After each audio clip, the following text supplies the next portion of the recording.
Hello student, welcome to all in my YouTube channel show Success E Learning Point. अभी तक मैंने polynomials के बारे में आपको बताया कि पॉलिनोमियल्स किसे कहते हैं, पॉलिनोमियल्स का स्पेशल टाइप्स, उसकी डिग्री और यहाँ तक कि उसका ज्योमेट्रिकल रिप्रेजेंटेशन बताया था। उस पर एक टॉपिक हमारी छूट गई थी कि ज्योमेट्रिकल रिप्रेजेंटेशन से हम जीरोज़ को कैसे फाइंड करेंगे। तो यहाँ पर हम कुछ पॉलिनोमियल्स के ज्योमेट्रिकल रिप्रेजेंटेशन का हमने एग्जाम्पल लिया है। पहले वाले में देखिएगा, ये यू आकार का शेप जो भी देता है वो हम जानते हैं कि यू आकार का शेप देने वाला जो पॉलिनोमियल होता है जिसे हम पैराबोला कहते हैं वो है क्वाड्रेटिक पॉलिनोमियल्स। और बाकी जो हमारे क्यूबिक वगैरह होते हैं तो उनका शेप थोड़ा सा डिफरेंट होता है, जैसे इस टाइप का होता है। हम यहाँ बात करेंगे कि इनके ज़ीरोज़ कैसे हम जानेंगे। जो ज़ीरोज़ होता है, जब हम एक मतलब पॉलिनोमियल लिख के देखते हैं कि जो y इक्वल टू हम ऐसे लिखते हैं P of x equal to A x square plus B x plus इस तरह से लिखते हैं। यहाँ हमें पता चल रहा है कि वाई एक्सिस है और ये एक्स एक्सिस है, और ये पॉलिनोमियल ज़ीरोज़ तभी होगा, मतलब ज़ीरो तभी आएगा क्योंकि हम ज़ीरोज़ की डेफिनेशन यही जानते हैं कि ज़ीरोज़ वो रियल नंबर होता है जिसके पॉलिनोमियल में पुट कर देने से उस पॉलिनोमियल का जो वैल्यू है वो ज़ीरो हो जाती है। तो हम यहाँ पे हम पुट जो करेंगे वो एक्स एक्सिस से लिया हुआ वैल्यू लेंगे, यानी एक्स एक्सिस पे जो वैल्यू लेंगे वही हम यहाँ पुट कर सकते हैं। यानी एक्स एक्सिस पे जो लिए वही वैल्यू अगर यहाँ पुट करते अगर ज़ीरो आता है तो वो जो वैल्यू रियल नंबर है वही ज़ीरोज़ कहलाती है। तो यहाँ पे हम देख रहे हैं किसी एक्स एक्सिस पे 2 पॉइंट इंटरसेक्ट कर रहा है ये यू आकार का शेप, एक यहाँ पे और एक यहाँ पे, इसलिए इसके नंबर ऑफ जो ज़ीरोज़ होंगे, नंबर ऑफ ज़ीरोज़ वो होंगे 2। सिमिलरली हम इधर आगे देखते हैं, जो एग्जाम्पल नंबर 2 है, इसमें जो ये यू आकार का शेप है वो एक्स एक्सिस के किसी एक पॉइंट पे इंटरसेक्ट हो रहा है, एक्स एक्सिस के किसी एक पॉइंट पे इंटरसेक्ट हो रहा है। इसलिए क्योंकि हम जानते हैं एक्स एक्सिस पे जहाँ भी एक्स एक्सिस के किसी भी पॉइंट पर इंटरसेक्ट करता है तो वही उसका ज़ीरोज़ होता है। तो इसलिए एक्स कोऑर्डिनेट यहाँ पे जो हमारा आया है वो 1 है, इसलिए इसके नंबर ऑफ ज़ीरोज़ वो 1 होंगे। उसके बाद हम एग्जाम्पल नंबर 3 देखते हैं। इसमें हम देख रहे हैं कि एक्स एक्सिस से क्या है, ये ऊपर, मतलब एक्स एक्सिस को इंटरसेक्ट नहीं कर रहा है। यानी एक्स एक्सिस को जब इंटरसेक्ट नहीं करेगा तो स्वाभाविक है कि नंबर ऑफ ज़ीरोज़ क्या हो जाएंगे, 0, नथिंग कह सकते हो। Number of zeros will be 0 होंगे। एग्जाम्पल नंबर 4 पे देख लेते हैं। इसी प्रकार से बहुत सारे शेप्स बन सकते हैं, जितनी हाईएस्ट पावर जाएगी 100,000 सब होता है। यहाँ पे हम एक और एग्जाम्पल ले लिए हैं, तो इसमें हम देख रहे हैं कि जो ये शेप है या जो ये हमारी कर्व लाइन है, ये एक्स एक्सिस को 3 पॉइंट्स में हम यहाँ ले सकते हैं। पॉइंट्स का नाम डालना भूल गए थे, यहाँ ये पॉइंट हम ले देते हैं, यहाँ ए बी सी डाल दे रहे हैं। तो यहाँ पे 3 पॉइंट, मतलब एक्स एक्सिस के 3 पॉइंट पे इंटरसेक्ट कर रहा है।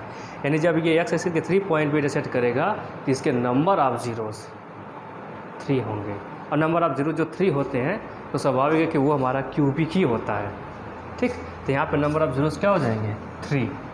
कितना हो जाएंगे, नंबर ऑफ ज़ीरोज़ 3 हो जाएंगे। ये तो ज्योमेट्रिकल रिप्रेजेंटेशन से हम बताते हैं कि इसके किसी पॉलिनोमियल्स के ज़ीरोज़ कितने होते हैं। अब एक बार फिर से बता रहा हूँ कि ज़ीरोज़ किसे कहते हैं। ज़ीरोज़ एक रियल नंबर होता है, वो एक्स एक्सिस का कोऑर्डिनेट होता है, जो उस पॉलिनोमियल्स की एक्स की जगह पुट कर देने पर, रिप्लेस कर देने पर उस पॉलिनोमियल्स का मान ही पूरा वैल्यू 0 हो जाती है, तो उसे हम कहते हैं ये ज़ीरोज़। ठीक, अब हम जानेंगे कि relation between zeros and coefficient of quadratic polynomials. मतलब क्वाड्रेटिक पॉलिनोमियल्स जो हमारा इस तरह का होता है, p of x equal to A x square plus B x plus c, इसके जो कोएफिशिएंट हैं ए बी सी, इसका और इसके ज़ीरोज़ का रिलेशन बताएंगे, where A does not equal to 0, क्योंकि अगर ए 0 हो जाता है तो ये क्वाड्रेटिक पॉलिनोमियल ही नहीं होगा। ठीक। तो इन ए बी सी मतलब जो कोएफिशिएंट हैं इसके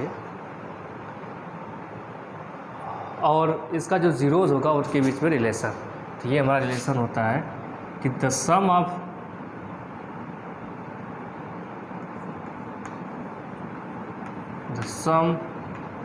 ऑफ ज़ीरोज़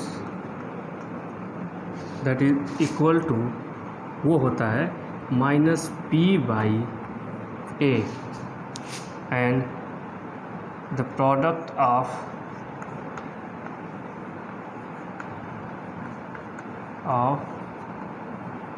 ज़ीरोज़ होता है c/a। ये दो रिलेशन होते हैं इन कोएफिशिएंट और ज़ीरोज़ के बीच में। मतलब ज़ीरोज़ का अगर हम सम करते हैं तो किसके इक्वल होता है, वो जो कोएफिशिएंट्स हैं उस कोएफिशिएंट्स के रेशियो के इक्वल टू होता है। एक नेगेटिव है तो एक पॉजिटिव है। एक एग्जांपल के थ्रू हम समझेंगे। एक हम एग्जांपल जस्ट ऐसे ही ले लेते हैं, जैसे कि छोटा सा एग्जांपल लेंगे, x² 5x + 4, ये है p ऑफ x। फिर से ले लेते हैं p of x equal to x² 5x + 4। अब इसमें हम देखेंगे, इसका हम ज़ीरोज़ ही फाइंड कर लेते हैं। फॉर ज़ीरोज़ हम ले लेंगे p of x equal to क्या, 0। तो यहाँ हो जाएगा x² 5x + 4 इक्वल टू 0 कर देंगे। और उसके बाद हम यहाँ पे ले लेंगे, अगर हम यहाँ लेते हैं तो x² 4x + x + 4 equal to 0। तो यहाँ से हम निकालेंगे x + 4, यहाँ +1 कॉमन, x + 4 इक्वल टू 0। फिर यहाँ x + 4 x + 1 इक्वल टू 0। तो यहाँ हमारे ज़ीरोज़ आ गए -4 एंड -1, 2 ज़ीरोज़ आ गया। अब हम इसका वेरीफाई करेंगे। क्या करेंगे, वेरीफाई करेंगे। तो यहाँ देखा उन्होंने सम ऑफ ज़ीरोज़। जब सम ऑफ ज़ीरोज़ की बात करेंगे तो अब ये बात समझ में आ गई होगी। पहले ये बात समझ में आ गई तो हम डायरेक्ट ये लिख रहे हैं कि इसका जो ज़ीरोज़ कितना आया है, x -1 -4 आया है, -4 -1 आया है। तो यहाँ हम लिख देते हैं इसके जो ज़ीरोज़ हैं क्या आए थे, x इक्वल टू -4 और -1 आया था। और यहाँ अगर हम कंपेयर करें किससे, ax² bx + c से, तो a की वैल्यू जो आएगी वो 1 आएगी, a की वैल्यू जो आएगी 1, b की वैल्यू जो आएगी 5, c की वैल्यू जो आएगी 4। तो वेरीफाई कर लेते हैं। हमने क्या बोला था, सम ऑफ ज़ीरोज़, यानी ज़ीरोज़ को अगर हम ऐड कर देते हैं, इसको हम ऐड करते हैं क्या, sum of zeros equal to -b/a। यहाँ सम ऑफ ज़ीरोज़ मतलब ज़ीरोज़ को ऐड करें तो यहाँ -4 है प्लस -1 है इक्वल टू माइनस, अब इसकी b की वैल्यू हमारी 5 है और a की वैल्यू 1 है, और इसको हम ऐड करेंगे तो -5 आएगा। कितना आएगा, -5। तो वेरीफाई हो गया कि यानी ये रिलेशन सही है। सिमिलरली हम प्रोडक्ट ऑफ ज़ीरोज़ करेंगे। सिमिलरली क्या करेंगे, हम प्रोडक्ट ऑफ ज़ीरोज़ करेंगे। यही हम कर लेते हैं प्रोडक्ट ऑफ ज़ीरोज़।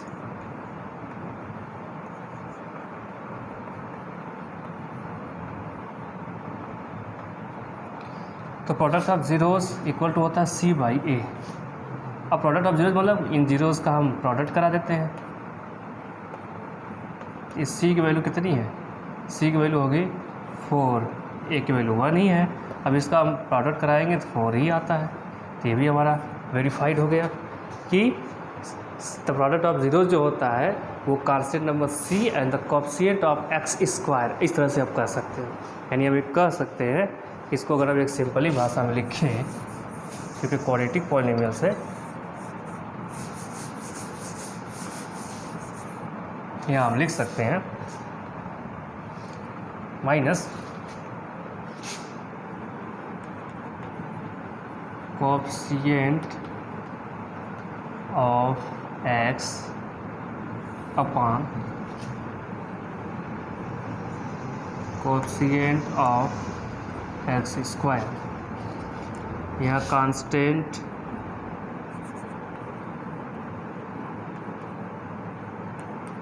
अपॉन ये जो कांस्टेंट सी है अपॉन कोएफिशिएंट ऑफ माइनस है ऑफ एक्स स्क्वायर, यानी ये हमारा कोएफिशिएंट क्या है माइनस बी है अपॉन ए है, यहाँ सी है अपॉन ए। ये इन दोनों के बीच का रिलेशन हो गया। ठीक, अब इससे कुछ एग्जांपल्स और समझ के देखेंगे कि अगर आपको ज़ीरोज़ दिया रहे या फिर sum of zeros product of zeros दिया रहे तो उनसे हम कैसे निकालेंगे, क्या पॉलिनोमियल गैप फाइंड करना। जैसे कि अब इसको मिटा के नया लिखेंगे।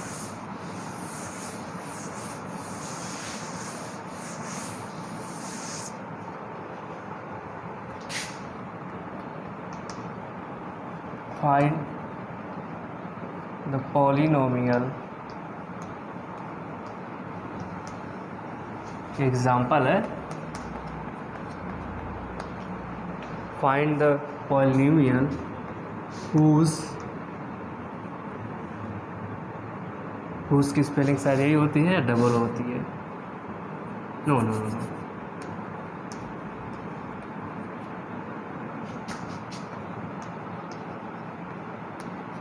सम of zeroes -2 and product of zeros ये है 1/4 या 2 ले लेते हैं। ठीक, अब हम देखते हैं कि इसका सम ऑफ ज़ीरोज़ -2 दिया, प्रोडक्ट ऑफ ज़ीरो दिया। तो यहाँ पे हम ले लेते हैं सॉल्यूशन है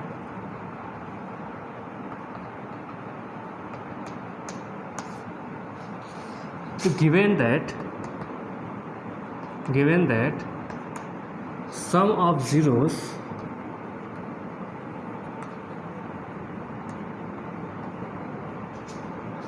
कितना है -2, we know that the sum of zeros is equal to minus coefficient of x and coefficient of x square. The quantity equation p of x equal to ax square plus bx plus c, where we know that the sum of zeros is equal to minus coefficient of x and upon coefficient of x square. Here the coefficient of x is b and the coefficient of x square is a, that is minus b by a equal to -2, and the product of zeros product of zeros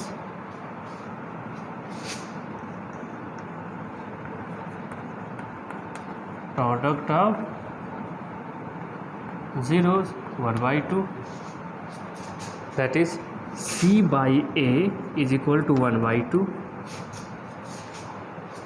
तो इसको solve करने से पहले हमें ये देखना है, क्योंकि इन दोनों में a कॉमन है, इन दोनों रिलेशन में a दोनों में फाइंड है, तो a को पहले हम इक्वल करना मतलब इक्वल करेंगे, मतलब हम यहाँ भी ये प्रयास करेंगे कि a हमारा दोनों में सेम होना चाहिए।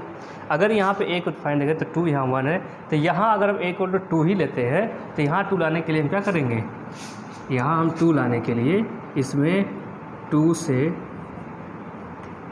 मल्टीप्लाई कर देंगे, तो जिससे ये जो रिलेशन है implies that -b/a equal to -4/2। अब हम यहाँ से देखेंगे, कंपेयर करेंगे, a की वैल्यू 2 आएगी, on comparing a equal to 2। अब b की वैल्यू देखेंगे तो -b है, -4 है, तो b is equal to 4 and c equal to 1। Then therefore the quadratic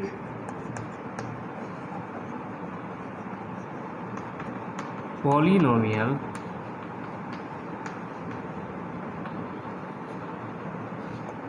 क्या हो जाएगा हमारा, तो कि हम जानते हैं यही होता है p of x equal to A x square plus B x plus C.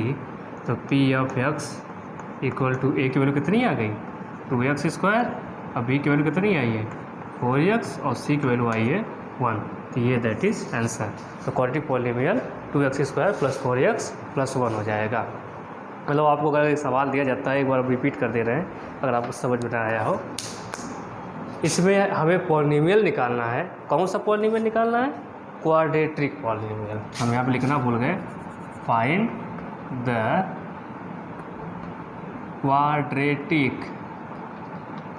Quadratic polynomial whose sum of zeros -2 and product of zeros half 1/2।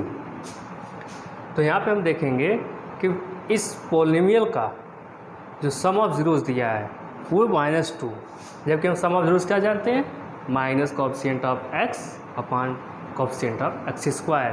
तो coefficient of x that is a and the coefficient of x square that is a, sorry the coefficient of x is b and the coefficient of x square is a. We put here minus b by a, that is -2. Similarly, product of zeros is 1/2 and we know that the product of zeros is equal to constant upon coefficient of x square, that is c by a is equal to half. इसको solve करने से पहले हम यहाँ पे देखेंगे कि a की जो वैल्यू होती है दैट इज सेम होना चाहिए। और सेम होने के लिए हम क्या करेंगे कि ऊपर वाले में हम 2 से मल्टीप्लाई कर देंगे, डिनोमिनेटर और नोमिनेटर में हम 2 से मल्टीप्लाई कर देंगे। तो मल्टीप्लाई करने के बाद आ जाएगा -4/2। तो मैं कंपेयर कर लेंगे यहाँ पे कि a इक्वल टू क्या आ जाएगा 2 और b इक्वल टू हमारा 4 और c इक्वल टू आ जाएगा 1। तो जैसे ही आ जाएगा तो हम जानते हैं कि क्वाड्रेटिक पॉलिनोमियल कैसा होता है, इस तरह का होता है।